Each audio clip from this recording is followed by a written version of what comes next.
Selamat berjumpa pada teman-teman mahasiswa. Pertemuan kali ini kita berkaitan dengan pemberdayaan masyarakat melalui e-governance ya. Terlebih dahulu saya ingin menyampaikan apa sih sebenarnya yang dimaksud dengan pemberdayaan ya. Pemberdayaan itu adalah proses pembangunan di mana masyarakat berinisiatif untuk memulai proses kegiatan sosial maupun ekonomi untuk memperbaiki situasi dan kondisi diri ya. Kondisi diri sendiri. Pemberdayaan masyarakat hanya bisa terjadi apabila masyarakat itu sendiri ikut pula berpartisipasi ya. Jadi bagaimana supaya intinya mereka bisa berpartisipasi lebih banyak, maka perlu disiapkan sarana-sarana yang memungkinkan mereka melakukan partisipasi ya. Kemudian sarana digital apa yang dibutuhkan di sini? Ada pengelolaan ekonomi dan manusia pintar yang disebut dengan Smart Sustainable City di kelompok kerja dalam level yang tinggi. Jadi dengan Smart Sustainable City ini ya, jadi masyarakat memiliki produk apa contohnya ya, dia bisa memasarkan ya melalui Smart City ini. Jadi masyarakat akan terjaring dalam satu rangkaian digital ya, baik dari sisi produksi, marketing maupun dari sisi konsumen. Sehingga nanti tanpa ada sekat-sekat, tanpa ada perantara-perantara, mereka bisa langsung berhubungan antara konsumen dengan produsen. Konsumen merasa lebih murah, produsen lebih cepat di dalam penjualan atau marketing dari produk mereka. Ini sangat-sangat luar biasa yang harus dibangun oleh pemerintah. Kemudian juga dalam bentuk lain misalnya selain ekonomi, dalam bidang sosial. Jadi masyarakat yang membutuhkan bantuan sosial akan tersambung dengan penyalur bantuan sosial. Masyarakat yang menginginkan pendidikan akan tersambung dengan dunia pendidikan. Ya. Jadi masyarakat yang menginginkan layanan akan tersambung dengan pelayanan tertentu yang mereka inginkan.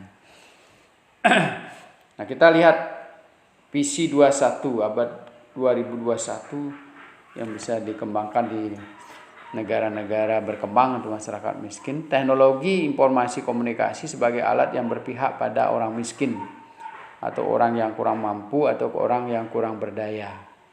Jadi teknologi di visi abad 2021 ini kita di seluruh dunia, ini bukan visi kita saja ya, tapi visi seluruh dunia, bahwa masyarakat yang memiliki tingkat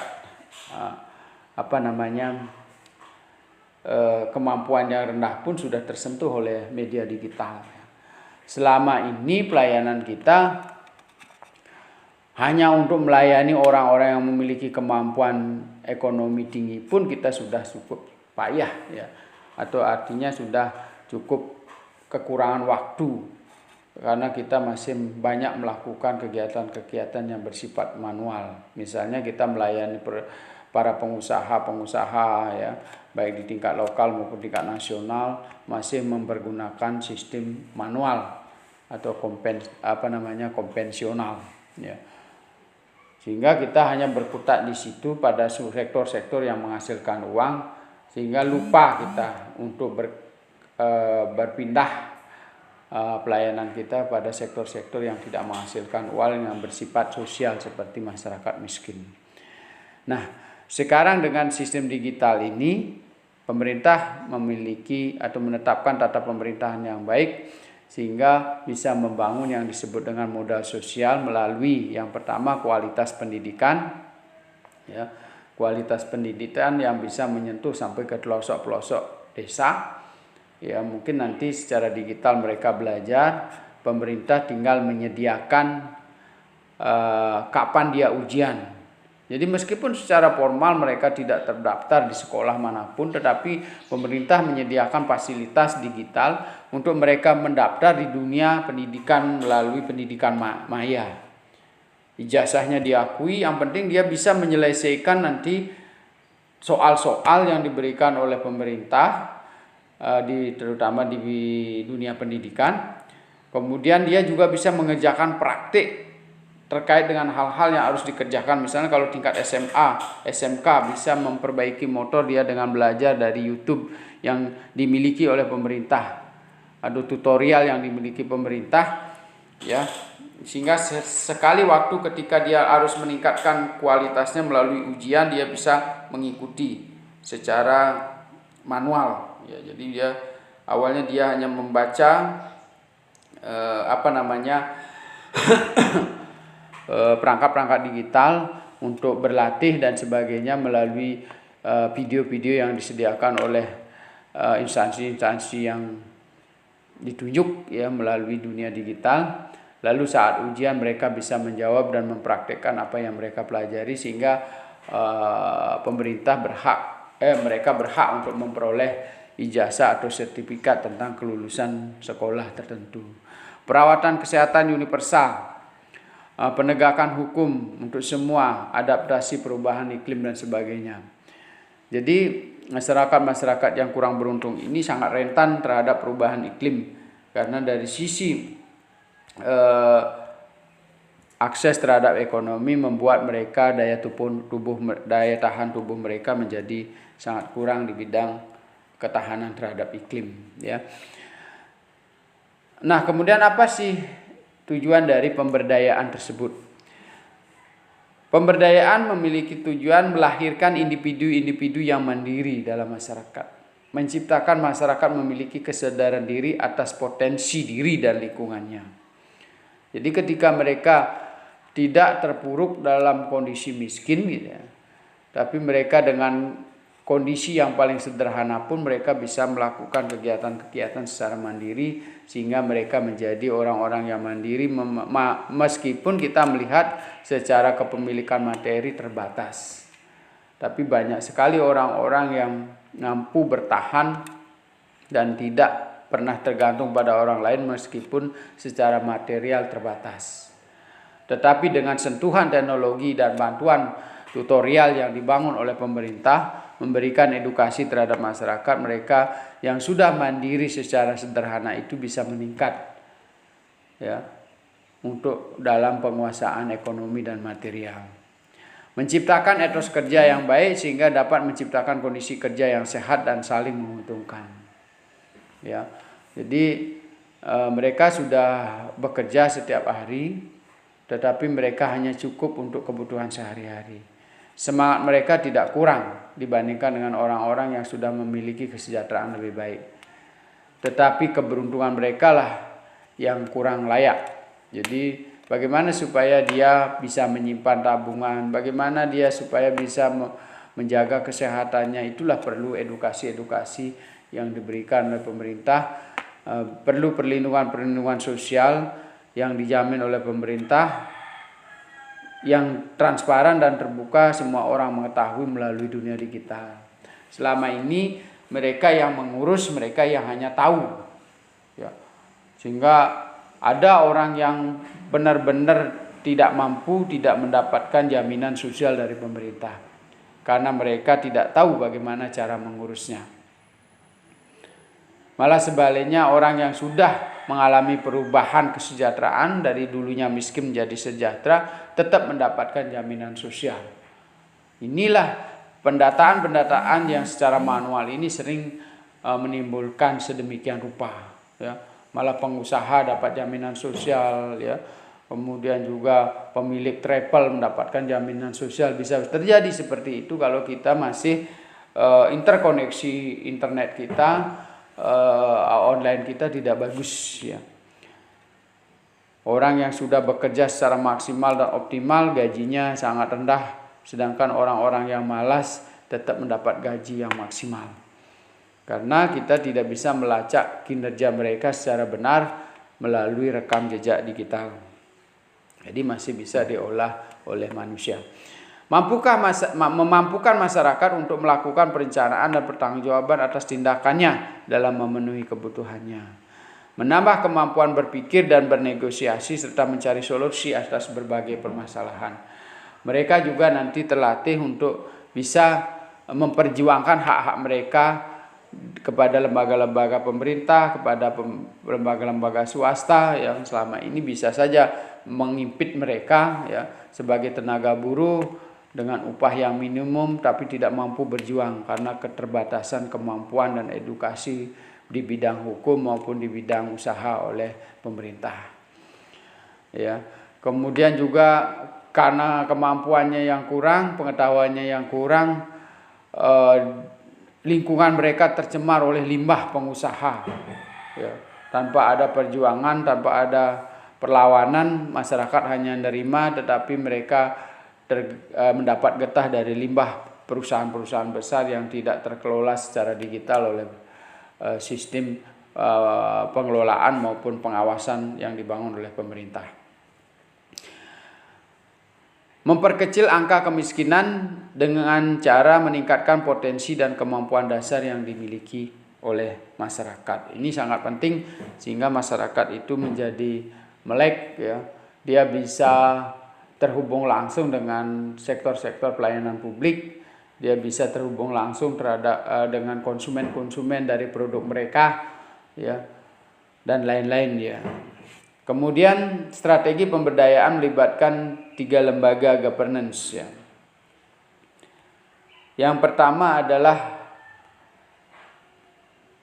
apa yang disebut dengan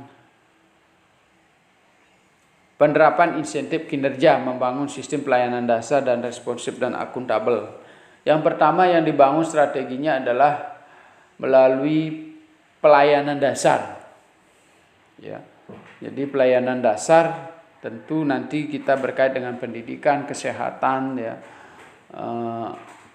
Sehingga masyarakat bisa meningkatkan kapasitas di bidang pengetahuan dan keterampilannya ya, meningkatkan kualitas kesehatannya dan sebagainya ya.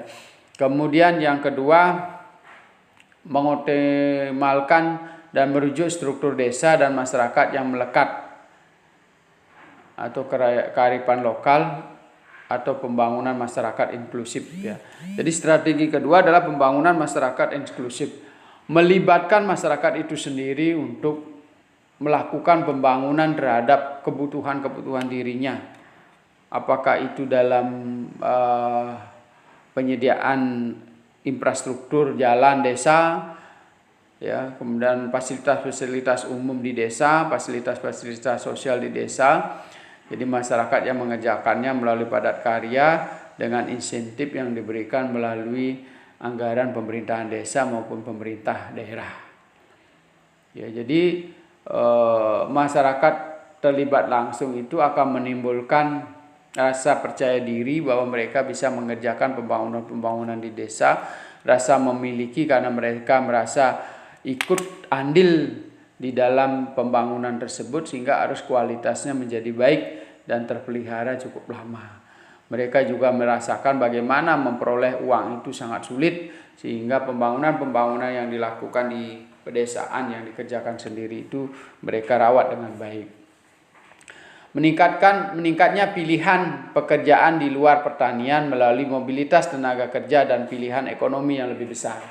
Jadi dengan digital mereka tidak saja meningkatkan di sektor pertanian, ya, jadi produk-produk yang bisa dia tanam, dia belajar struktur tanahnya, apa yang cocok ditanam di tanah dengan melalui belajar di digital.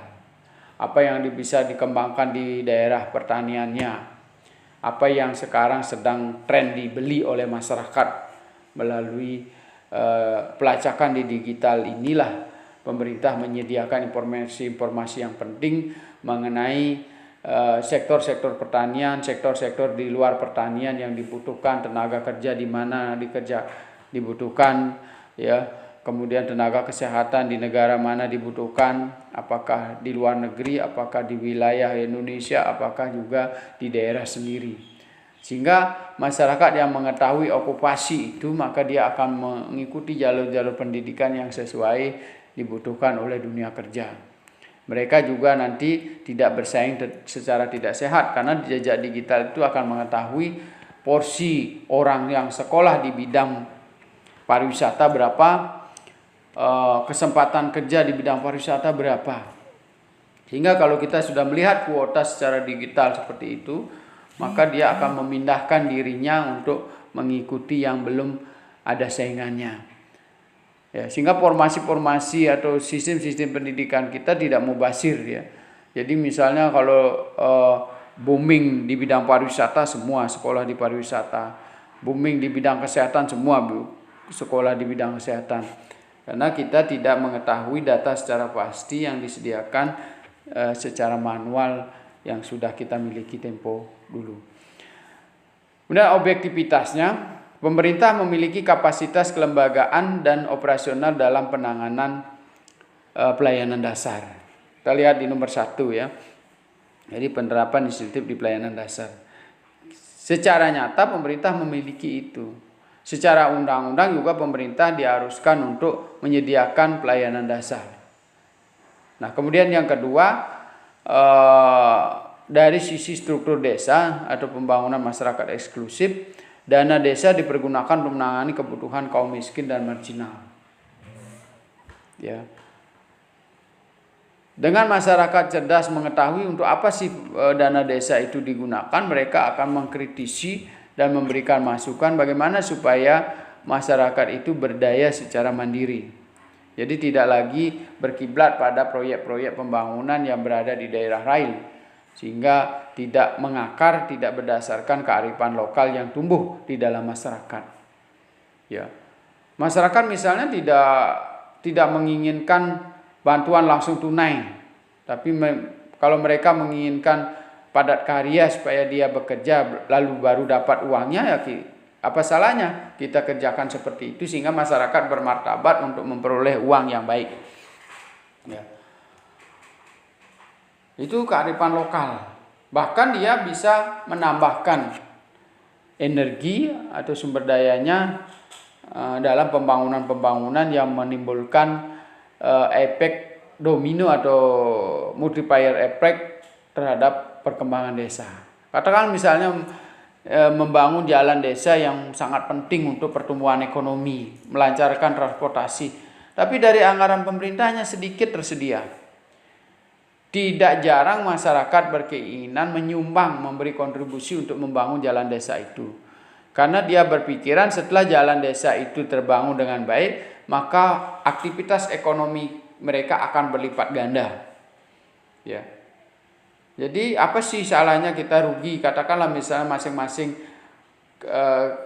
warga desa satu kakak itu menyumbang 1 juta, katakanlah begitu. Tapi terjadi jalan yang baik, ya, diberikan semacam insentif ataupun modal dasar oleh pemerintah hanya sedikit. Ya. Jadi jalan menjadi baik, maka akses ekonomi akan menjadi cepat, perjalanan anak-anak sekolah menjadi cepat, kerusakan kendaraan menjadi jarang dan sebagainya, sehingga bisa menghemat pengeluaran-pengeluaran yang semestinya tidak perlu keluar, sehingga apa yang dibayar mereka melalui investasi tadi, melalui sumbangan masyarakat 1 juta itu tidak terasakan setelah hasilnya bisa melipat gandakan ekses ekonomi di masyarakat. Nah, kemudian kita lanjutkan isu strategis yang perlu dikembangkan di dalam pemberdayaan masyarakat itu. Ada beberapa isu strategis yang perlu kita pahami untuk memasukkannya dalam ranah digital. Yang pertama, diperlukan perkuatan kelembagaan dan SDM yang integratif. Bagaimana sistem governance digital ini menjangkau kelembagaan sosial masyarakat? Contoh misalnya desa adat, ya, kemudian ada suku duke, ya, kemudian ada subak, termasuk desa dinas itu sendiri dengan banjar-banjar dinasnya. Bagaimana supaya terintegratif? Satu-satunya jalan adalah membuat sistem digital. Jadi desa bisa membuat smart village, ya. Jadi masyarakat sampai ke pelosok-pelosok desa memiliki smartphone. Dia dengan mudah akan melaporkan jalannya rusak, dia akan dengan mudah melaporkan ada ini duren jatuh dan sebagainya. Sehingga dengan cepat orang ingin membeli di situ, sehingga tidak perlu lagi pemasaran di pinggir-pinggir jalan yang berjam-jam menunggu. Ya. Jadi ini persoalan-persoalan ya bagaimana supaya sistem yang ada di desa itu terintegrasi. Ya, semua memiliki sarana prasarana tapi mereka berjalan sendiri-sendiri tanpa arah dan tanpa tujuan dan hanya menghabiskan kuota tetapi tidak memperoleh manfaat dari kerja mereka. Diperlukan pengelolaan bahan baku produksi yang berkelanjutan. Ya. Jadi kita punya, katakanlah di desa itu sumber daya seperti bambu, banyak sekali bambu. Ada desa yang penuh dengan bambu. Ada desa yang penuh dengan bambu kecil-kecil itu buluh itu ya. Jadi seperti daerah Pedau dan sebagainya, ini adalah komoditas kita.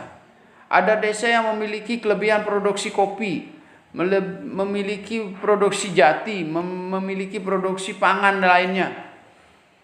Ya. Bagaimana supaya mereka berkelanjutan? Bagaimana mereka memiliki rekam jejak setiap tahun bahwa yang ditanam di tanahnya itu yang paling berhasil apa? Kalau kita berhasil setiap saat adalah padi, ya kita tanam padi. Kalau kita berhasil setiap saat di kondisi cuaca dan sebagainya palawija, ya kita tanam palawija. Dari mana dapat bibitnya? Digital. Ya. Siapa yang menyediakan digital? Itu pemerintah. Supaya masyarakat tidak keliru. Jadi memesan bibit tahu-tahu yang datang bibit palsu yang disediakan oleh swasta yang tidak direkomendasi oleh pemerintah. Jadi semua sistem swasta harus masuk ke dalam jaringan pemerintah, diberi label oleh pemerintah, diberikan izin operasionalnya atau diberikan semacam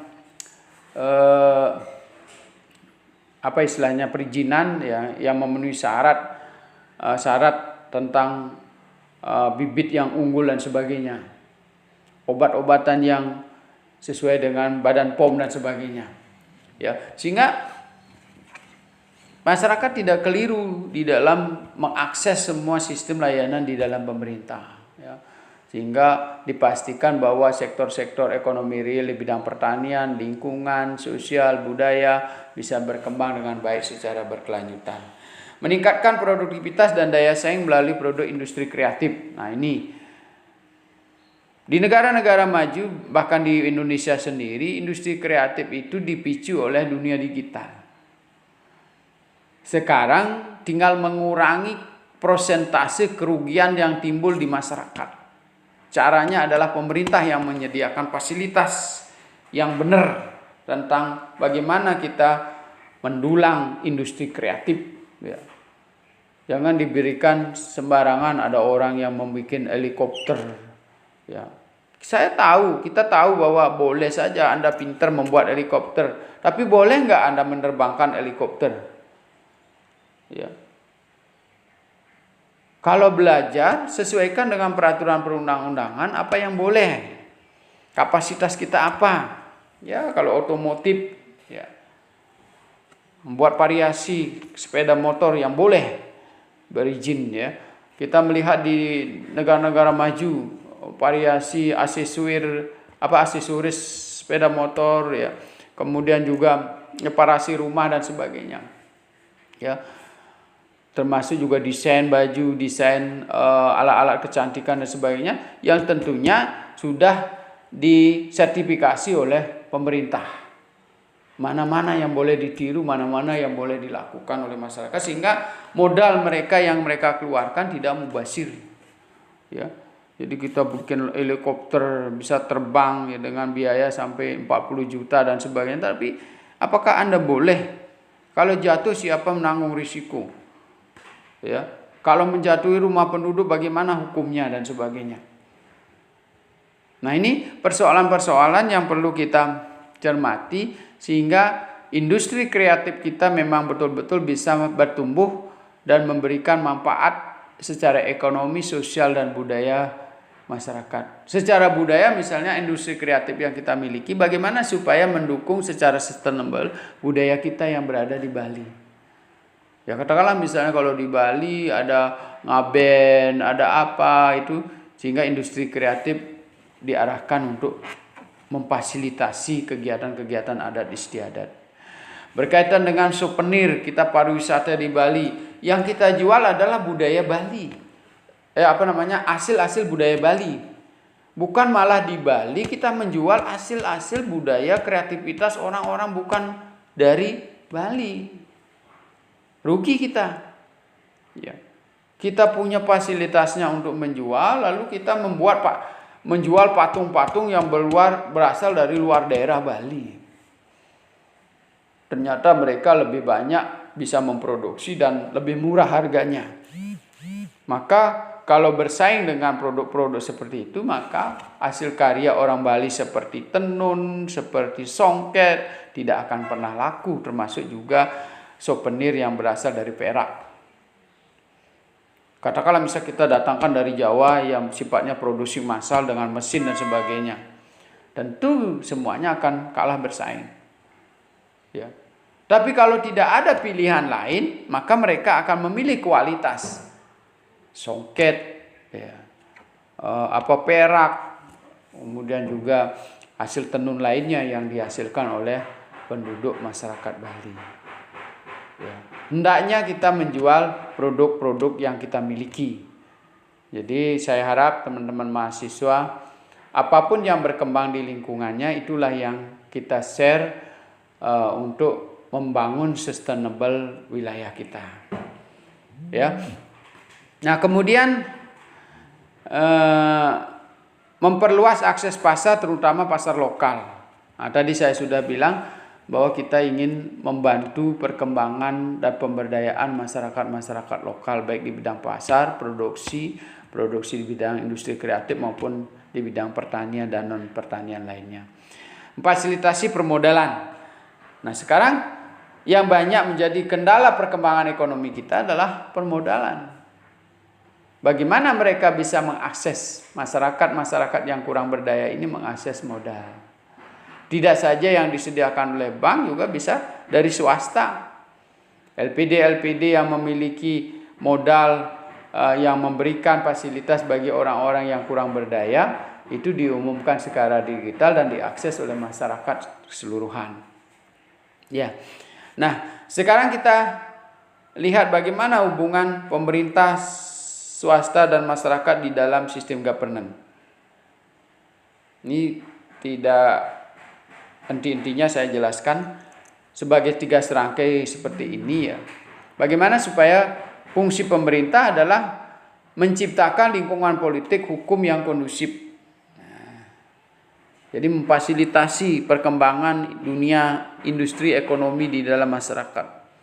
Swasta apa perannya? Menciptakan pekerjaan dan pendapatan bagi seluruh masyarakat. Kemudian masyarakat apa yang dilakukan? Memfasilitasi interaksi sosial, politik, dan menggerakkan partisipasi masyarakat. Nah, itu saya ingin mengulang sedikit tentang bagaimana governance itu bekerja. Sasaran yang ingin dicapai di dalam pemberdayaan ini apa? Pertama, misalnya pelayanan dasar yang responsif dan akuntabel. Transfer fiskal, manajemen kinerja berbasis prestasi dan insentif kerja, dan standar pelayanan minimal. Ya. Jadi ini pelayanan dasar. Sehingga kepentingan kita di dalam sistem pelayanan dasar itu adalah bagaimana supaya setiap orang di dalam masyarakat itu memiliki prestasi, sesederhana bagaimanapun prestasi mereka. Ya. Jadi meskipun Anda sekedar bisa membuat penganan jajan, lalu Anda dengan fasilitas yang disediakan oleh pemerintah, kita menguploadnya dalam sebuah aplikasi. Ya, misalnya membuat jajan laklak, katakanlah begitu orang Bali. Ternyata di sekitar kita butuh, tidak jauh dari rumah kita. Ketika kita upload dalam sistem aplikasi, jadi orang yang pagi-pagi mau ngopi, dia akan mencari di situ di mana penjual jajan terdekat. Ya. Kemudian di siang hari ada yang menyediakan makanan dan sebagainya, dia upload di situ. Dia mau memperbaiki sepeda motor, dia cari di situ linknya. Ternyata ada bengkel terdekat yang disertifikasi oleh pemerintah. Nah, ini termasuk kualitasnya juga dijamin melalui sistem layanan digital pemerintah. Jadi kalau pedagang makanan seperti jajanan, penganan itu sudah dijamin diberikan sertifikat oleh pemerintah. Kalau tidak didaftar, dia tidak akan masuk ke dalam aplikasi pemerintah. Jadi untuk mendaftar dia akan periksa apakah memakai zat perwarna alami, ya, apakah memakai gula yang alami, ya, bagaimana proses produksinya, apakah memenuhi sarana kesehatan, itu di upgrade dulu melalui sistem pelayanan pemerintah. Kalau sudah oke, diberikan sertifikasi masuk ke dalam sistem digital pemerintah. Jadi tidak sembarangan orang menjual seperti sekarang. Ya. Kalau misalnya pelayanan di bidang produk industri kreatif, apakah berizin? Jangan nanti menjual traktor di situ buatan sendiri, membuat sepeda motor buatan sendiri, tidak. Jadi mereka harus, boleh saja Anda pintar belajar membuat sepeda motor, bisa nggak secara peraturan layak jalan nggak, diperiksa nggak, berizin nggak perusahaan tersebut, ya, bikin senapan angin dan sebagainya. Dan ini yang juga perlu dibuatkan semacam sertifikat sehingga masyarakat yang ingin mendapatkan layanan digital mengacu pada sistem layanan yang dibuat oleh pemerintah yang sudah mendapat sertifikasi. Ya, bank-bank yang dapat prestasi unggulan dan sebagainya di situ nampak, ya, dari sisi usahanya, dari sisi pelayanan masyarakat. LPD yang maju akan nampak di situ rankingnya berapa dan sebagainya, dan benar-benar dilakukan penilaian terhadap usaha-usaha mereka di bidang keuangan. Kemudian pelayanan antar instansi secara vertikal maupun horizontal. Jadi dalam upaya penyelenggaraan layanan dasar, pemerintah juga perlu memperkuat organisasi layanan publik tersebut. Bisa dia membuat link antar unit instansi sehingga mereka memiliki kekuatan yang luar biasa untuk melayani masyarakat dalam berbagai jenis layanan di dalam masyarakat, untuk menyelesaikan persoalan-persoalan masyarakat yang banyak sekali dihadapi oleh masyarakat itu sendiri. Mekanisme pendanaan yang fleksibel dan inovasi lokal berbasis teknologi. Jadi tidak saja perbankan yang nasional dia menggunakan layanan berbasis digital. LPD bisa melayani tabungan maupun kredit melalui digital. Ya.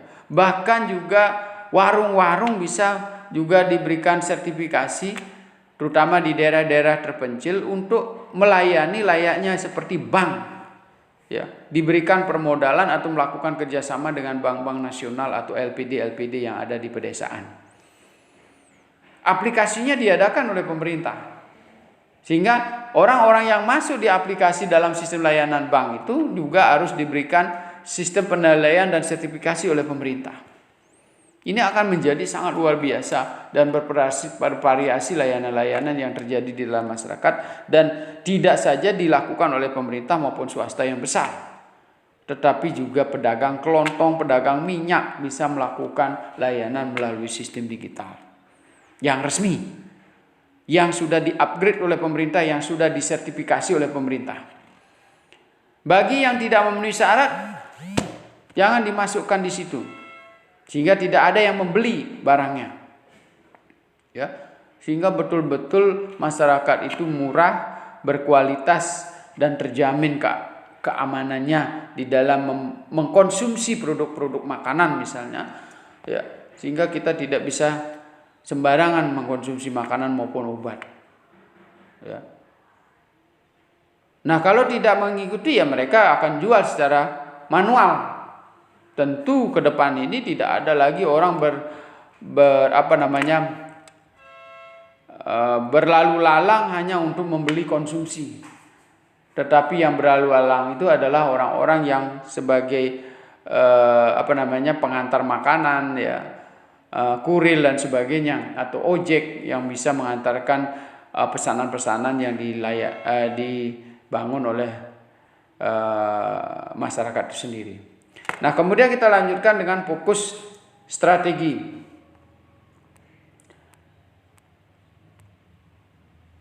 Fokus strategi kita adalah pertama, meningkatkan akses dan kualitas. Kompetitif sekali ketika kita menggunakan sistem digital, ya. Mudah dibaca oleh orang dan mudah dipublikasikan, mudah di-share ke semua orang ketika kita melakukan layanan baik maupun buruk. Ya. Kemudian partisipasi masyarakat miskin dan rentan. Jadi bagaimana sistem edukasi kita supaya orang-orang yang memang miskin dan rentan sepertinya tidak bisa berbuat apa-apa bisa juga mendapatkan layanan secara berpartisipasi, apa istilahnya tuh? Bukan saja berpartisipasi tetapi sudah swadaya, ya. Jadi dia dengan di rumah orang disabilitas dengan tinggal di rumah mendapatkan pelayanan kesehatan dengan memencet gadget atau meminta bantuan orang lain apabila dia tidak bisa melakukan sendiri. Dia bisa mendapatkan layanan dari rumah. Dia bisa menenun di rumah meskipun disabilitas, melakukan kerajinan atau membuat industri kreatif dari rumah, tetapi pembelinya akan datang. Pensuplai bahan bakunya akan datang. Ketika kita sudah mensertifikasi ketika pemerintah sudah memberikan sertifikat layak terhadap industri kreatif yang mereka bangun. Ya. Sehingga nanti ini akan sangat memudahkan, tidak saja bisa dikerjakan oleh orang-orang normal, tetapi dikerjakan oleh orang-orang kreatif. Ya. Apakah itu disabilitas, apakah itu orang miskin, apakah itu industri besar yang sudah memiliki nama dan sebagainya. Ya, peningkatan tata kelola. Jadi sumber daya yang belum tergarap baik dari sisi SDM, barangkali kita secara manual kemarin kita tidak menyadari kemampuan kita di bidang keahlian lain, tetapi setelah kita baca-baca melalui digital, mendapat fasilitas yang disediakan oleh pemerintah, ternyata kita banyak hal bisa kerjakan. Ya, banyak hal yang bisa kita kerjakan dengan dibantu oleh digital. Hanya dengan tinggal di rumah saja kita bisa menghasilkan sesuatu yang produktif. Ya, kita juga bisa mengelola potensi-potensi. Ya. Membuat selfie, ya, membuat air terjun yang kecil menjadi indah, ya, perkebunan yang baik. Kita punya kebun sedikit 1 hektar, kita olah menjadi agrobisnis sehingga banyak orang berkunjung di sana, ya, lalu direkomendasi oleh pemerintah untuk dikunjungi dan kita akan mendulang emas di situ. Ya, peningkatan manfaat peluang kerja di luar sektor pertanian dan pembangunan ekonomi. Ini jelas, tadi sudah saya jelaskan. Perubahan yang diharapkan dari situ apa? Masyarakat miskin mau dan mampu mengakses layanan dasar. Pemerintah ya,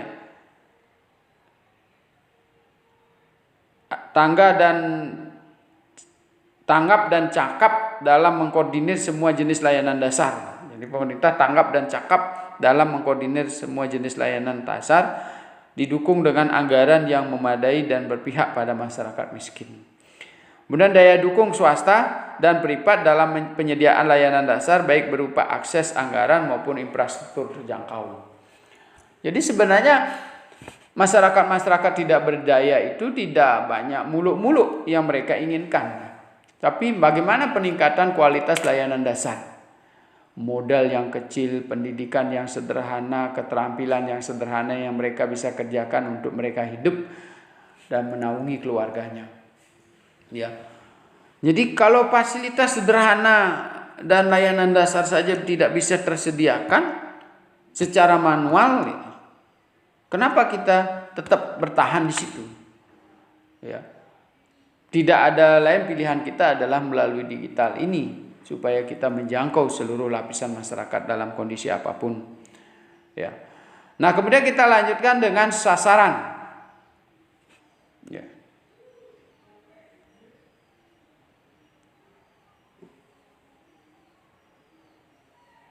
Jadi tadi sasaran pelayanan pertama adalah pelayanan dasar, responsif dan akuntabel. Sekarang kita lanjutkan dengan sasaran yang kedua, yaitu pembangunan berbasis inklusif.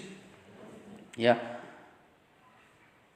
Inklusif itu terlibat langsung, jadi tidak eksklusif berada di luar. Jadi masyarakat diberikan BLT, ya, bantuan langsung tunai, dikasih beras miskin, itu berada di luar sistem. Pemerintah yang ngasih, ya. Tapi kalau dia inklusif, terlibat di dalamnya, misalnya bantuan padat karya, dikasih uang tapi melalui padat karya, jalannya menjadi bagus, ya, dia bermartabat dalam mendapatkan uang, ya, pekerjaannya mereka hargai dengan memelihara hasil pekerjaannya, misalnya membuat jalan dan sebagainya, membuat fasilitas umum, ya, sekolah dan sebagainya. Nah, pembangunan berbasis inklusif ini kerangka peraturan dan undang-undang desa, struktur pendampingan, ya. Jadi kita mengacu pada undang-undang desa maupun peraturan-peraturan lainnya yang berkaitan dengan penanganan masyarakat miskin, ya. Kemudian penguatan kapasitas desa, ya, aparatur desa, jaringan akar rumput, kemitraan, CSO, corporate social organization, ini termasuk apa istilahnya itu, lembaga sosial kemasyarakatan seperti suku duke, ya, desa adat dan sebagainya, dan pemerintah, ya. Jadi bagaimana jaringan akar rumput itu tumbuh, masyarakat satu dengan masyarakat lainnya terkoneksi. Apakah itu terkoneksi berdasarkan ekonomi, ya, jadi pengusaha perikanan akan ketemu dengan perikanan, petani akan ketemu dengan petani, ya.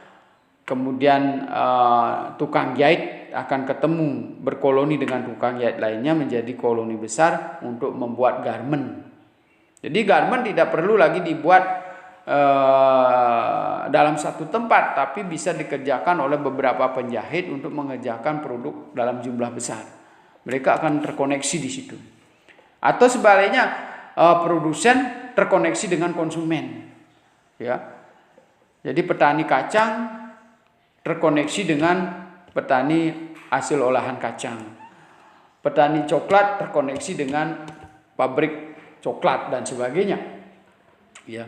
Hingga kemitraan-kemitraan yang dibangun secara cepat melalui digital inilah dibutuhkan untuk pemupukan modal, ya. Jadi kalau memupuk modal, karena kita kalau membuat industri, katakanlah kita punya coklat di desa, ya, sebagian besar memproduksi tanaman coklat. Kalau kita jual mentah coklatnya mungkin murah, tapi kalau kita ingin membangun industri olahan kacang, ya, olahan coklat atau kacang minti itu secara besar-besaran supaya bisa memenuhi kuota pasar, itu kita bisa berkoloni, ya. Misalnya kalau kita menjual kopi basah, olahan basah, itu harus memenuhi kuota yang disiapkan sekian kontainer. Kita bisa membuat koloni di antara masyarakat petani kopi, hingga kita bisa panen bersamaan, petik merah, lalu kita menjualnya memenuhi kuota, sehingga harga yang bisa diperoleh oleh petani itu menjadi lebih baik, gitu, ketimbang kita menjual biasa atau menjual kepada tengkulak, dia yang mengumpulkan setiap hari hingga menghasilkan untungnya adalah di mereka. Petani tetap hanya mendapatkan untung sedikit, ya, untuk bisa bertahan hidup saja. Ya, kemudian dukungan inovasi, pengembangan teknologi cerdas dan pengembangan solusi data yang pemantauan berbasis masyarakat. Nah, di sini yang di C inilah poin digital itu sangat penting. Ya, bagaimana Anda bisa memasarkan produknya dari tempat Anda sendiri, menghubungkan dengan konsumen yang ada di seluruh Indonesia ataupun dunia internasional. Bagaimana menghubungkan petani minti di Karangasem, gitu, dihubungkan oleh jaringan internet sehingga terkumpul bisa memproduksi sendiri. Dari dia membuat industri sendiri dan melayani menjual minti di pasar Eropa. Anda boleh lacak di Google, ya, bagaimana minti di Karangasem itu menjadi komoditas yang sangat luar biasa, bisa langsung berhubungan dengan konsumen di negara-negara Eropa. Nah, kemudian kita lanjutkan ke sasaran yang ketiga. Lapangan kerja, mobilitas tenaga kerja dan pilihan ekonomi.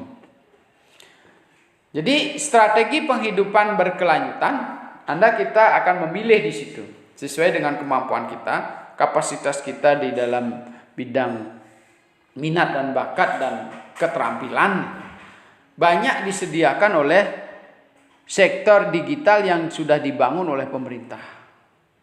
Nanti orang-orang yang industri kreatif akan ngumpul di situ menjadi satu layanan digital.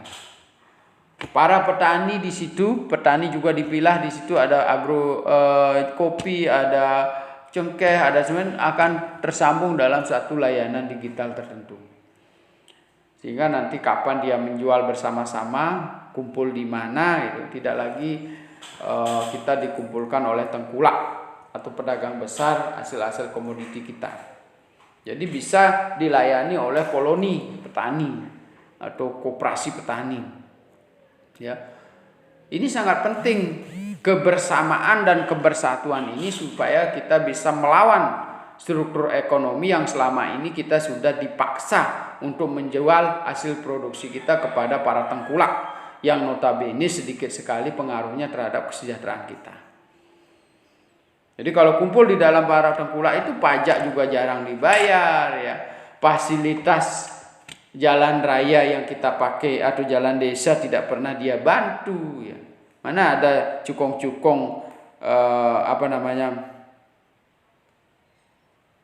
bidang komoditi kita seperti pembeli cengkeh dan sebagainya itu pernah memberikan bantuan kepada masyarakat desa untuk membangun jalan desa. Tidak ada. Ya. Alangkah baiknya kita membuat jejaring yang dibangun difasilitasi oleh pemerintah untuk membangun koloni petani. Ya. Petani jeruk, petani cengkeh, petani sayur mayur dan sebagainya tidak bisa dipaksa ketika kita sudah langsung berhubungan dengan konsumen. Nah, ini perlu kita melakukan terobosan-terobosan yang luar biasa melalui sistem digital kita. Ya, kemudian kita lanjutkan dengan bagian pemberdayaan masyarakat itu. Kita lihat sekarang, masyarakat aktif berpartisipasi. Ini adalah tujuan terakhir, tujuan utama yang ingin kita capai, ya. Jadi masyarakat aktif berpartisipasi dalam sistem digital governance kita. Ya. Bagaimana dia supaya aktif? Ya karena mereka merasa butuh dan mereka merasa terlayani itu. Kuncinya di situ. Tapi ketika Anda membuat digital, pemerintah menyiapkan digital, justru yang muncul di situ adalah hal-hal yang bersifat mubazir. Hanya di sana mensosialisasi undang-undang yang sangat menjelimet kalau dibaca oleh masyarakat biasa. Kita saja orang perguruan tinggi boleh dikatakan alergi membaca undang-undang peraturan. Ya. Tapi yang di situ ditampilkan adalah bagaimana masyarakat bisa melakukan layanan terhadap dirinya sendiri, menjual produknya, ya, mendapatkan layanan kesehatan dengan mudah, mendapatkan layanan otomotif dengan mudah. Bagaimana dia memasarkan produksinya di situ? Bagaimana dia melakukan komunikasi dengan konsumen yang akan membeli produknya? Ya. Bagaimana dia melaporkan hasil produksinya berapa setiap tahun? Bagaimana dia membayar pajaknya? Sangat mudah kita mengontrol melalui dunia digital. Mereka akan mau bayar pajak kalau mereka merasa bermanfaat. Kita lihat mekanisme akuntabilitas sosial. Bisa nggak dijamin melalui sistem digital kita? Ya, jadi di situ ada yang di bawahnya adalah perencanaan dan penganggaran. Mungkin tidak terlihat dengan jelas. Perencanaan dan penganggaran partisipasi. Nah, kita bicarakan sekarang di atasnya ada tulisan intervensi. Bisa nggak pemerintah atau pihak swasta masuk ke dalam kedua sistem yang biru ini, mekanisme akuntabilitas sosial, perencanaan dan penganggaran partisipatif? Ya, bisa enggak? Nah, sehingga pemerintah itu membuat aplikasi-aplikasi yang interkoneksi di antara mereka. Ya. Nah, apa yang harus dipenuhi supaya bisa? Kita lihat di kuningnya itu, kondisi yang harus dipenuhi di merah, kemudian di bawahnya di kuning. Masyarakat paham akan haknya terhadap pelayanan dasar. Sudahkah edukasi ini dilakukan melalui intervensi pemerintah? Masyarakat terlibat dalam menyusun standar pelayanan dasar. Sudahkah dilibatkan? mekanisme pemantauan dan pengaduan adakah di sistem digital kita? Kalau ada nggak respon dari pemerintah? Jadi kalau smart city dibangun, ya di sini ada jalan rusak, di sini ada orang yang korupsi, secara cepat ditanggapi oleh pihak-pihak terkait. Kalau jalan rusak, PU yang datang. Ya, kalau masalah pertanahan, Badan Pertanahan yang datang. Kalau masalah kecelakaan jalan raya, lalu lintas dan perhubungan yang datang dan sebagainya. Ya. Kemudian dalam perencanaan penganggaran partisipatif ada 2. Masyarakat terlibat dalam perencanaan dan penganggaran tersebut ya. Di sini masyarakat miskin ya, marginal. Masyarakat mampu memantau penggunaan anggaran dan pelayanan dasar. Sudahkah dibangun oleh pemerintah sistem itu supaya masyarakat memenuhi kriteria tadi? Dia mampu untuk mengawasi, dia mampu untuk ikut terlibat dalam perencanaan pembangunan. Nah inilah, sehingga kalau sudah itu terjadi, maka pola pikir kita untuk melakukan pemberdayaan terhadap masyarakat itu bisa tercapai. Kemudian kita lanjutkan dengan prestasi yang ingin dicapai di dalam pemberdayaan itu adalah perubahan pola pikir. Ya.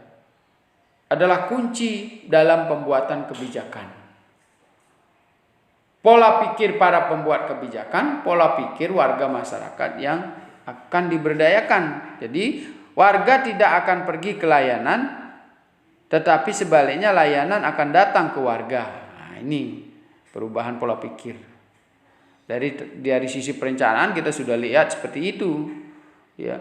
Tidak seperti kita datang, masyarakat sudah datang ke pelayanan kesehatan di rumah sakit, lalu baru dijelaskan bahwa kita harus datang ke puskesmas. Sampai di puskesmas kita mendapat penjelasan sepertinya tidak mendapat layanan yang semestinya. Sudah luka, ya akibat digigit anjing misalnya, tetapi dia hanya disuruh tidak apa-apa, nanti kalau sudah anjingnya mati baru nanti diperiksakan. Ya, bahwa ya disuntik anti titanus lah. Ya kalau tidak dikasih par ya disuntik dengan antibiotik kah?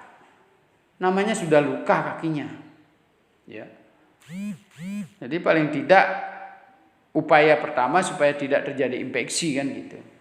Jadi kenapa harus diarahkan lagi menunggu anjingnya mati baru dikasih par? Nah, ini persoalan-persoalan yang sangat menjelimet dan masyarakat merasa tidak terlayani di situ. Ya. Kemudian dari situ bagaimana mobilisasi kepemimpinan besar-besaran? Ya kita bisa dilakukan itu ya. Jadi pola pikir kepemimpinan, perubahan-perubahan kepemimpinan tidak saja berada dalam satu titik, tapi sudah merata ke seluruh kegiatan. Jadi masyarakat bisa memimpin diri sendiri, dia bisa mengendalikan internetnya, ya, memasukkan produk-produknya ke situ, baik secara individual maupun secara kelompok, dipasarkan di situ. Pemerintah tinggal mencantelkan sistem perpajakan. Setiap dia dapat jual, masuk 10% untuk pajak penjualan. Setiap dia menjual, masuk 10%. Itu sudah sistem yang mengatur. Ya. Kalau tidak mau bayar pajak, dia tidak masuk sistem itu. Tidak terjualkan secara online. Dia akan jual secara manual. Kang Wang pedagang kelontong, kan begitu. Atau keliling, pedagang keliling, tidak kena pajak. Ya. Tapi supaya Anda lebih mudah bisa menjual secara besar-besaran, secara serempak, produksinya dijamin, maka masuklah ke sistem yang dibuat oleh pemerintah dengan aplikasinya. Catatannya dia harus baik laporan keuangannya maupun pembayaran pajaknya, kan gitu. Termasuk juga kualitas barang yang dijual di situ harus tersertifikasi. Kemudian anggota kunci kabinet, ya, ini maksudnya adalah jadi para eksekutif yang bekerja itu secara inklusif ya. Jadi semua bekerja secara baik. Jadi e-government service to doorstone. Maksudnya adalah pelayanan dari e-government itu masuk door to door. rumah ke rumah. Ya. Nah, kita coba simak prestasi penanganan kemiskinan melalui dunia digital di India. Pusat-pusat pertanian, buruh tani, pengelolaan lahan terkomputerisasi. Wah. Dokter penyediaan telekonsultasi. Ya. Jadi kalau kita bisa dokter itu kan sampai di situ kita kan diajak ngomong saja. Ya. Diajak ngomong, diperiksa panasnya. Anda bisa memeriksa panas sendiri di rumah. Lalu kita konsultasikan, beli termometer 1. Kita bisa diedukasi bagaimana mengecek denyut jantung, denyut nadi. Denyut nadi saya segini dok, ini saya habis makan ini dan sebagainya. Yang sebenarnya menyembuhkan Anda adalah konsultasinya. Oh, Anda beli resep ini. Nah, kalau tidak bisa mendengarkan dengan baik, ya, Anda nanti mungkin dikirimi lewat digital tersebut. Ya, obat ini yang harus dibeli, konsumsi 3 kali. Tidak perlu lagi datang ke dokter mengantri di situ. Ya. Kemudian melacak jaring pengaman sosial. Siapa yang menyediakan BPJ bantuan sosial? Siapa yang menyediakan BLT? Syaratnya apa? Kita bisa memenuhi enggak? Tapi kalau edukasi dilaksanakan, kita akan bisa mengetahui syarat-syaratnya. Kalau kita sudah masuk ke situ, ya kita masukkan data sehingga mendapatkan. Tidak sulit. Ya, pelatihan guru atau e-learning. Peringatan dini bencana melalui jaringan bergerak. Ya, Anda bisa di smartphone-nya. Jadi kalau Anda nanti melewati daerah rawan longsor, smartphone Anda akan bergetar. Sehingga Anda harus menghindari lokasi itu. Kalau Anda melewati daerah rawan kebakaran, smartphone kita akan bergerak. Jadi smartphone kita akan menunjukkan cuaca sangat panas, berapa derajat dan sebagainya. Kita dekat dengan jurang, kalau kita membawa mobil, maka kita harus berhati-hati. Smartphone kita berbicara. Citizen melacak kasus polisi melalui SMS. Rawan pemalakan, rawan kejahatan, rawan begal, itu akan sudah diberikan tanda oleh pemerintah, oleh sistem digital kita. Rawan kecelakaan diberikan tanda dalam sistem digital smartphone kita. Sehingga begitu kita melewati daerah rawan kecelakaan, smartphone kita sudah akan memberikan sirine keamanan kita. Nah, banyak hal yang bisa kita lakukan melalui smart digital. Ya, jadi ini sebagai contoh ya, misalnya saya juga masih mencontoh ilustrasi dari India tadi. Ponsel 98% kita sudah memiliki. Di Indonesia sedemikian rupa juga 33% populasi memiliki internet. Ya. Kemudian wilayah geografis apakah sudah terjangkau? Internet kebanyakan menggunakan ponsel. Kemudian broadband, koneksi sudah hampir di setiap tempat bisa terkoneksi. Jarang terganggu oleh gangguan sinyal. Internet terjangkau untuk sebagian penduduk. Sudah enggak? Saya kira sudah. Jalur akses bersama, telekompren, telecentral, public LSM, sektor swasta. Sudah bisa kita lakukan. Radio komunikasi dieksplorasi. Radio juga sekarang sudah memakai jaringan internet. Berita-berita yang sudah ditayangkan bisa kita eksplor kembali melalui streaming. Ya. Semua kantor dan kabinet terhubung dengan konferensi video. Ya, pengembangan konten massal. Nah, ini pengembangan konten massal ini yang perlu dibangun oleh pemerintah sehingga semua terlayani secara digital dan bisa menghasilkan prospek yang sangat besar. Terjadi reformasi pemikiran sistem layanan terhadap masyarakat dan kita semua. Prestasi dari teknologi komunikasi dalam bisnis. Apa yang bisa dibangun melalui perangkat bisnis? Ya, kita bisa melihat registrasi untuk bisnis seperti tadi saya bilang. Anda punya usaha, didaftar oleh digital pemerintah. Sebelum didaftar, diperiksa, disertifikasi. Kalau Mbak Anda menjual bahan makanan, disertifikasi oleh Badan POM. Kalau industri kreatif, disertifikasi oleh UMKM. Ya, Anda layak jual hasil-hasil produksi Anda. Ya. Sehingga kita bisa jual besar-besaran melalui situs yang dibangun oleh pemerintah secara resmi. Kemudian otomatisasi pendaftaran perusahaan dan biaya cukai. Ya, tidak ada yang bisa menipu kalau kita sudah bisa menjual lewat online. Transaksi uangnya terlihat di situ, ya. Jadi mereka akan mengirim pembayaran melalui bank terekam, ya, masuk ke sistem rekam digital pemerintah, sehingga mereka sudah include dengan pajaknya. Kita tidak berurusan lagi sebagai pengusaha dengan pajak, sudah terpotong langsung di situ dan laporannya dikerjakan sendiri oleh mesin. Mungkin kalau butuh tanda tangan saja kita bisa lakukan. Apa yang kita butuh tanda tangan? Orang uangnya sudah di store. Ya, tidak seperti sekarang kita sudah bayar pajak lagi melaporkan kita. Mestinya pembayaran pajak itu sudah link dengan sistem layanan kita. Kalau tidak melaporkan padahal pajak kita sudah dipotong, tapi kalau tidak melaporkan kita kena denda. Masih ada hal yang terputus dalam sistem layanan digital kita. Daya dukung dan keterhubungan investasi. Ya. Jelas. Ya. Investasi kita berapa? Ya. Apa yang akan dibangun, tempatnya di mana? Melalui Google Map terlihat berapa penduduk yang akan dilayani di situ. Jumlah penduduk yang kita layani melalui investasi itu. Dengan mudah kita bisa lihat melalui digital. Industri teknologi informasi komunikasi. Kita lihat apakah perangkat keras terjangkau untuk kelas menengah ke bawah. Ya. Perangkat lunak, perusahaan TIK memperkerjakan berapa orang? Luar biasa. Jadi industri dari sistem digital saja sudah banyak sekali bisa melibatkan orang yang bekerja. Termasuk Anda sendiri sebagai pengusaha. Karena Anda sudah memberdayakan sistem digital untuk membantu usaha Anda.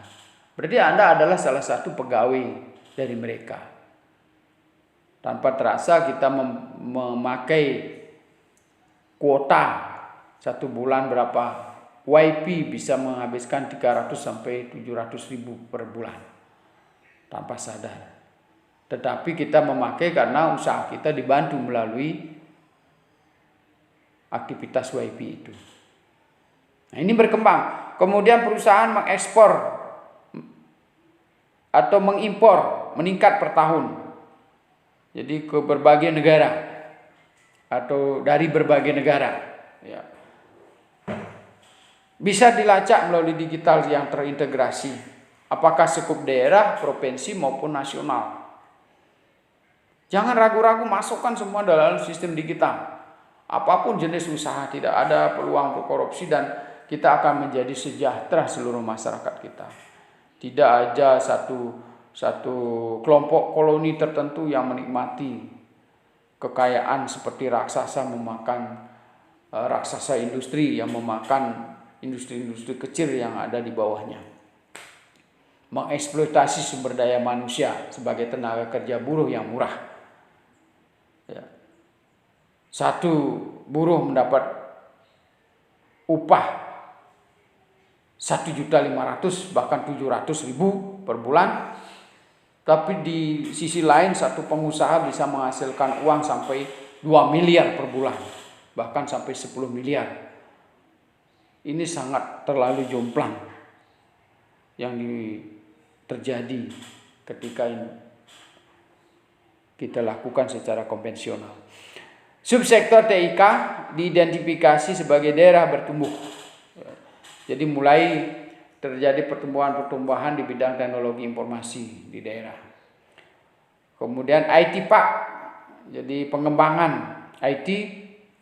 Kemudian high tech, jadi teknologi yang tinggi untuk menarik investor di sektor ICT.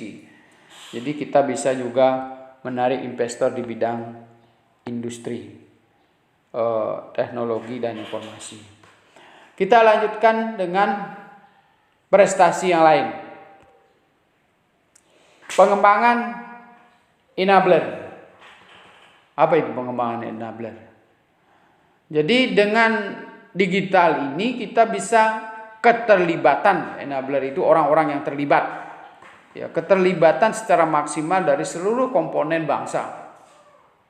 Baik dalam pembuatan kebijakan TIK, sektor pembangunan, ya, tindakan-tindakan untuk semua lembaga, ya, terkait dengan teknologi informasi komunikasi, ya, undang-undang teknologi informasi atau TIK, kemudian tanda tangan digital untuk e-commerce, ya, cybercrimes, ya, bisa dilacak orang-orang di bidang keamanan, kepolisian memahami di bidang cybercrime, ya. Ya. Jadi kita lebih mudah melacak kejahatan. Ya, orang mencuri sudah dilacak melalui digital, pelanggar lalu lintas sudah dilacak melalui CCTV di lalu lintas. Ya, terjadinya kemacetan, terjadinya perkembangan cuaca melalui jejak digital. Ya, kemudian pergerakan massa, pergerakan masyarakat, pergerakan ekonomi, ya, perkembangan budaya sosial, semua terlacak di dalam digital. Sehingga betapa indahnya ketika kita bisa memunculkan di dunia digital sesuatu yang bermanfaat. Yang sekarang ini yang tidak karu-karuan adalah mana itu berita hoax, mana berita yang benar, kita tidak tahu. Semua bertanda tangan atas nama pemerintah dan tanda tangannya mudah dipalsu dan sebagainya. Ya. Tapi kalau sudah situs-situs resmi pemerintah yang mengeluarkan, ya, katakanlah misalnya sistem digitalnya mereka yang sudah berisi kode tertentu, tidak mungkin orang lain masuk ke situ. Ya, sekarang kan masih di-share lewat WA dan sebagainya, itu tentu itu bisa menjadi sesuatu yang mungkin dipercaya atau tidak, adalah produk pemerintah. Ya. Nah, kemudian kita lihat perkembangan lain dari sistem digital ini yang dikembangkan, ya. Pencapaian lain adalah sentral koordinasi terpusat, ya. Baik mengenai demand creation, ya. Jadi tuntutan kebutuhan dari masyarakat, sebenarnya di sini ada gambar, ya, yang tidak nampak di situ. Tanda-tanda panah yang tidak nampak dalam sistem yang kita tayangkan ini, ya. Kemudian ada ownership development, pengembangan kepemilikan. Ya, seperti tadi ada sertifikasi, ada hak cipta, ya, kemudian ada pengusaha-pengusaha baru yang direkomendasi oleh pemerintah dan masuk ke dalam jaringan pemerintah yang bersaing di situ. Ya, kemudian ada pola pengembangan PPP atau public private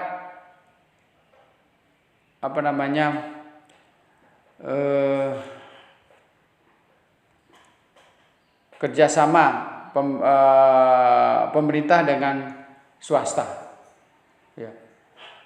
Jadi kemitraan ini juga terlihat di dalam sistem digital kita. Jadi dalam membantu mengembangkan, memberdayakan masyarakat, ada sistem yang dibangun untuk mengembangkan kerjasama pemerintah dengan swasta. Ya. Public Private Partnership, ya, PPP. Kemudian di sisi kanan ada sekretaris, ya, ini termasuk lembaga-lembaga yang bekerja sama, dikerjakan oleh admin, ya, apa itu disebut dengan sekretaris, ya. Kemudian ada focal point, ya. Jadi focal point itu adalah bagian-bagian yang bagaimana supaya sistem itu dibangun dengan sedemikian rupa sehingga dikendalikan dalam satu bentuk rangkaian layanan, ya. Kemudian ada DCS, Defense Communication System, ya. Jadi orang-orang atau sistem yang membangun komunikasi di antara mereka, ya. Termasuk juga komunikasi pertahanan, seperti ini di India namanya UNO, ya. Atau di Amerika Serikat namanya UNO.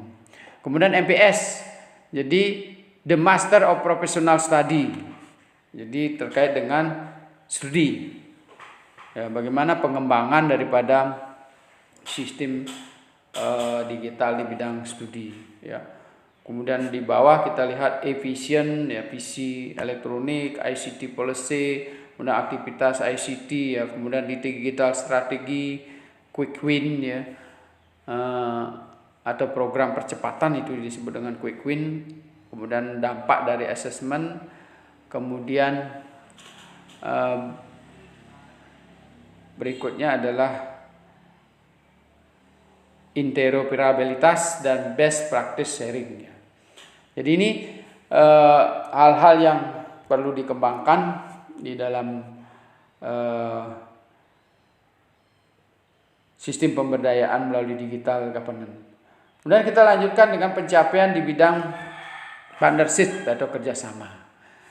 Jadi teknologi informasi ini akan memberikan teknik asisten atau resource from development partner. Jadi IT ini akan membangun sebuah proyek kerjasama baik antara publik, privat dan masyarakat yang kita sebut dengan governance institution. Jadi ada publik, sebenarnya ini ada gambar di tanah panah itu ada publik, privat dan people. Jadi kerjasama pemerintah atau sektor publik dengan sektor swasta dan masyarakat. Kemudian kita lanjutkan lagi 2 slide, ya. Maju dengan digital printing system atau DPS, ya. Jadi sebenarnya seperti tadi upskilling atau quick win itu percepatan, ya. Dan periode lainnya yang dilakukan adalah pengelolaan lahan, pengelolaan kasus polisi, pengarsipan pajak secara online, telemedicine terkait dengan layanan kesehatan atau medics, kemudian peringatan bencana dan lain-lain, ya. Kemudian pengembangan konten digital secara besar-besaran. Jadi di seluruh wilayah Indonesia itu kita akan kembangkan. Sekarang kan sudah mulai ditanam kabel-kabelnya, infrastrukturnya mulai dibangun. Mungkin 2001 kita sudah mulai menggunakan sistem digital ini.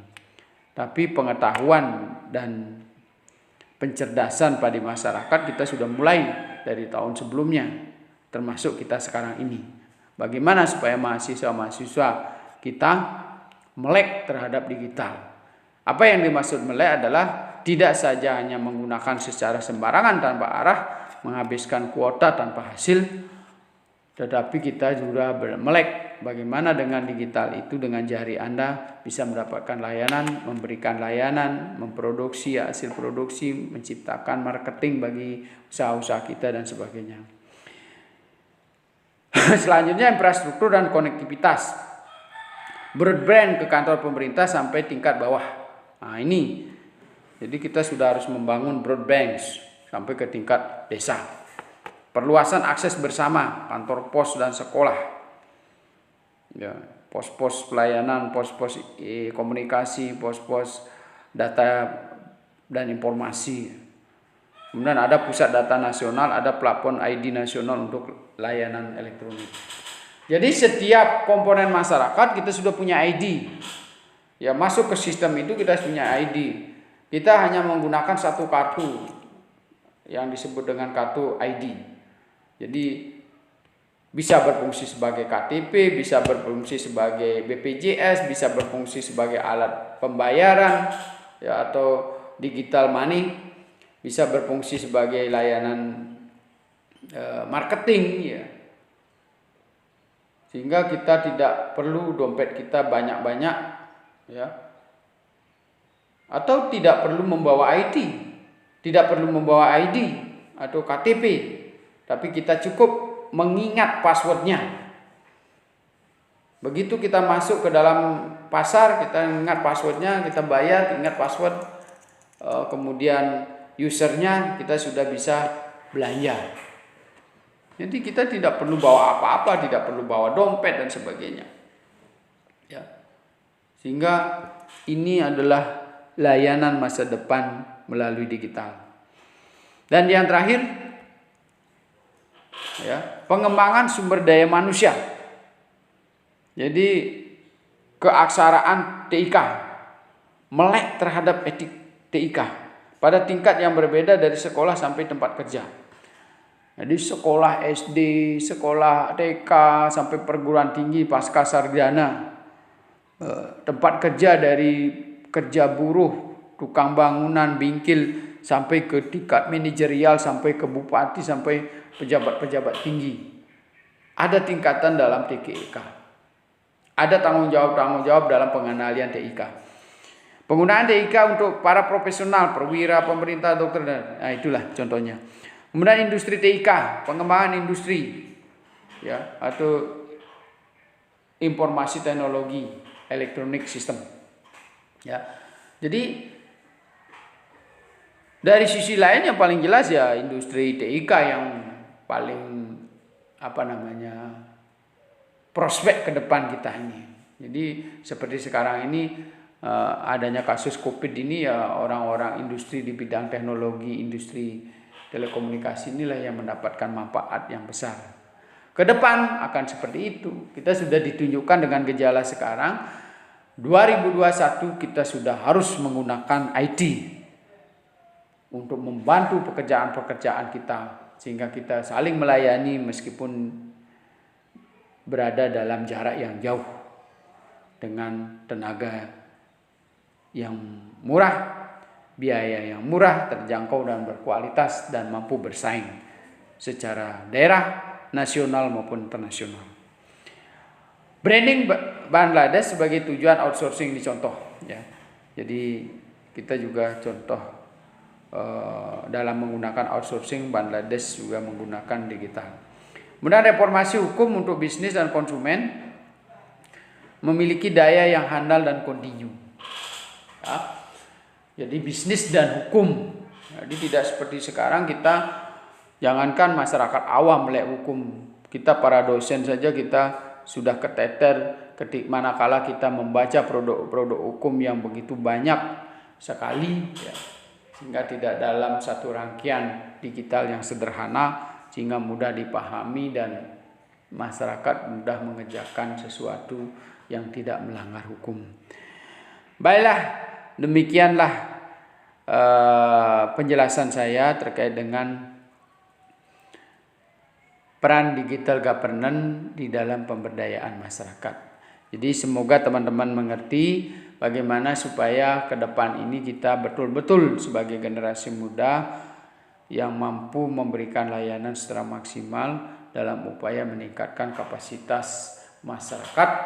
Tidak ada lagi masyarakat miskin tetapi masyarakat yang berdaya yang mampu kita kerjakan, sehingga kalau kita semua dalam keadaan berdaya, mampu berswadaya sendiri, alangkah sangat mudahnya kita mengerjakan pekerjaan-pekerjaan kita dalam menyelesaikan persoalan-persoalan yang kita hadapi dalam kehidupan sehari-hari.